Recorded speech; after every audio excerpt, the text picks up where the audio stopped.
बच्चों आज हमारा टॉपिक है resistors in parallel. Last class में आप लोगों ने रेजिस्टर्स को पढ़ा है, रेजिस्टेंस को पढ़ा है, ठीक है।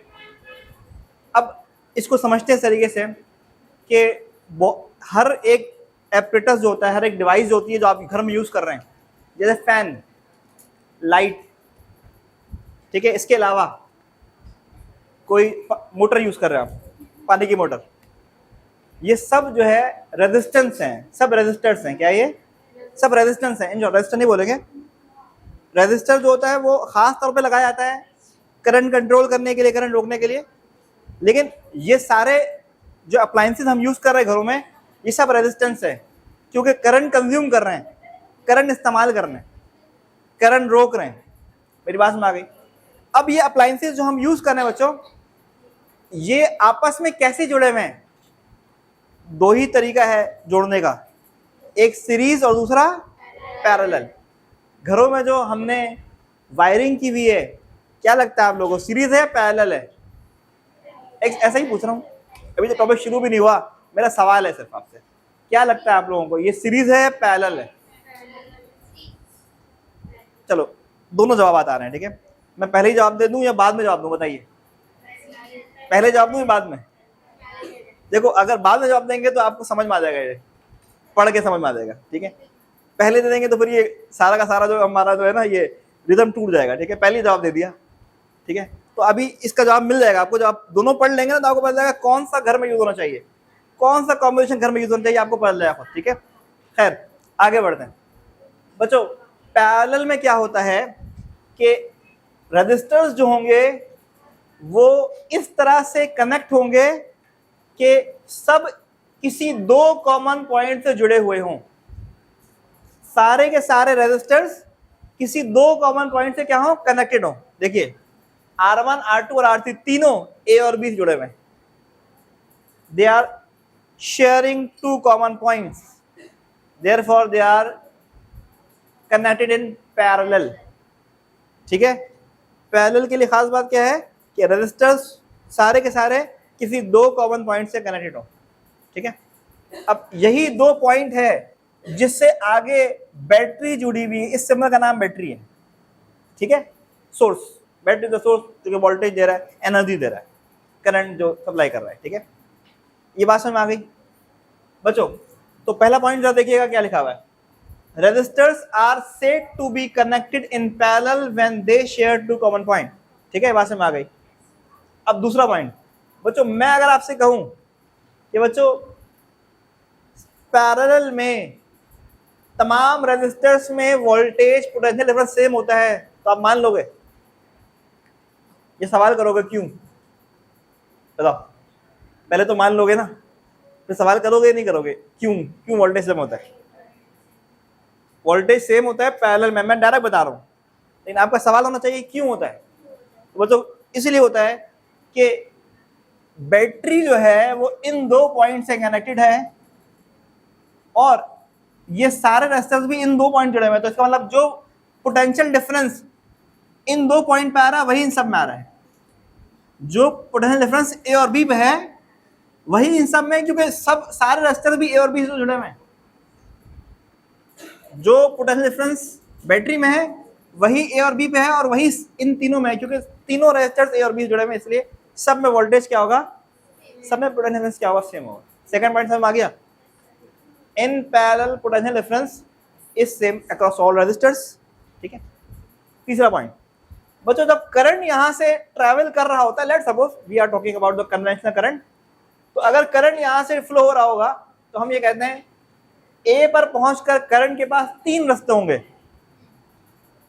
तो और रेजिस्टेंस की वैल्यू सबकी अलग अलग है, तो सब में करंट भी क्या होगा, डिफरेंट ट्रैवल होगा। जिसकी रेजिस्टेंस सबसे कम होगी उसमें सबसे ज्यादा करंट होगा, जिसकी रेजिस्टेंस सबसे कम होगी उसमें सबसे ज्यादा रेजिस्टेंस होगा, तो सब में डिफरेंट करंट जाएगा। समझ आई बात? ये इसलिए क्या लिखा है, in parallel current in each resistor is different. और अगर टोटल करंट की बात हो तो बराबर होगा I1 plus I2 plus I3, क्योंकि I जो आ रहा है ए पॉइंट पे तो जा कितना रहा है, I1 plus I2 plus I3, तो टोटल करंट कितना है, I1 plus I2 plus I3। बच्चों फॉर्मूला ओहम लॉ का आप सबको पता है, V is equal to I R. तो I क्या होगा, V upon R. V is equal to I R, I is equal to V upon R. I बराबर है किसके, V अपॉन आर के। तो यहाँ पे क्या आएगा, I1 की वैल्यू क्या होगी, V upon R1, V upon R2, V upon R3। क्यों, देखो फॉर्मूला तो ये I is equal to V upon R1। तो I1 किसके बराबर होगा बच्चों, V अपॉन R1, क्योंकि सब में वोल्टेज सेम है, इसलिए सब में V लिख दिया गया। देखो I1 की जगह लिखा V अपॉन R1, I2 की जगह लिखा V अपॉन, I3 की जगह लिखा V अपॉन R3, क्योंकि सब सारे रेजिस्टर्स में वोल्टेज देखिए V, सारे रेजिस्टर्स में वोल्टेज सेम है, क्या है, V। समझ आई बात मेरी, क्योंकि मैंने यहाँ लिखा है ना सेकंड पार्ट में, वोल्टेज सब में सेम है, ठीक। अब आ जाओ, यहां से V क्या आएगा, कॉमन, तो V से V, ये फॉर्मूला आपके पास आ गया इक्विवेलेंट रेजिस्टेंस का in parallel, in.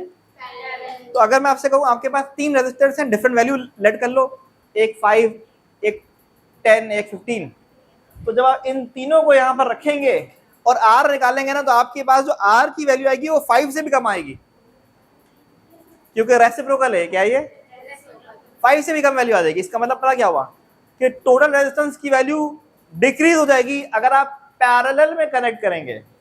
Total resistance की वैल्यू क्या हो जाएगी बच्चों, डिक्रीज हो जाएगी अगर आप पैरेलल में कनेक्ट करेंगे। तो आप क्या चाहेंगे, रेजिस्टेंस ज्यादा हो जाए या कम हो जाए, resistance is opposing the current, आप क्या चाहेंगे, कम हो जाए ना, इसलिए घर में क्या यूज होगा, पैरेलल यूज होगा। समझ आई बात ये। अब आ जाओ नेक्स्ट टॉपिक पे, रेजिस्टर्स इन सीरीज। तो बच्चों अब सीरीज क्या होता है, जरा देखिएगा कनेक्ट कैसे किया गया, R1 के बाद R2 फिर R3, मतलब जहां पर R1 खत्म वहां पे R2 शुरू, जहां पे R2 खत्म वहां पे R3 शुरू, तो एक के बाद दूसरा, दूसरे के बाद तीसरा, इस तरह से अगर कनेक्ट होगा तो बोलेंगे सीरीज। जैसे मैच होता है ना, सीरीज हो रहा है, पहला मैच खत्म होने के बाद दूसरा होगा ना, कभी दूसरा पहले नहीं हो जाएगा, हमेशा पहला मैच खत्म होगा फिर दूसरा होगा, फिर दूसरे के बाद तीसरा, इसलिए उसको भी सीरीज बोलते हैं, ठीक है। तो सीरीज में एंड टू एंड कनेक्शन होता है, जहां पहला खत्म वहां दूसरा शुरू, ठीक है, लिखा हुआ है in series resistors are connected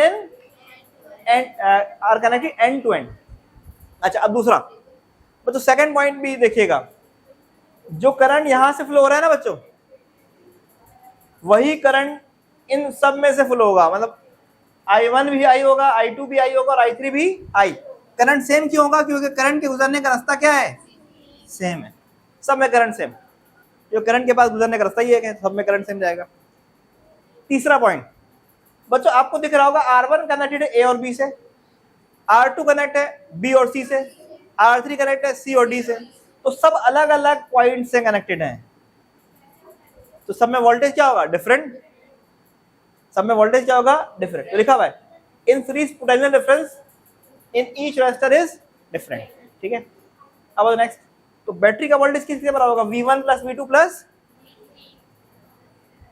ठीक है बच्चों, V इज इक्वल टू क्या होता है, IR होता है ना, तो यहाँ पे लिख दो IR, करंट सब में सेम है, V1 क्या होगा IR1, V2 क्या होगा IR2, V3 क्या होगा IR3, तो I को कॉमन निकालेंगे तो I से I, तो R बराबर हो गया R1 plus R2 plus, again वही बात करते हैं, हमारे पास 3 रेजिस्टर है, एक 5, एक 10 और एक 15, ऐड करेंगे बड़ी वैल्यू आएगी, 15 से बड़ी वैल्यू आ जाएगी।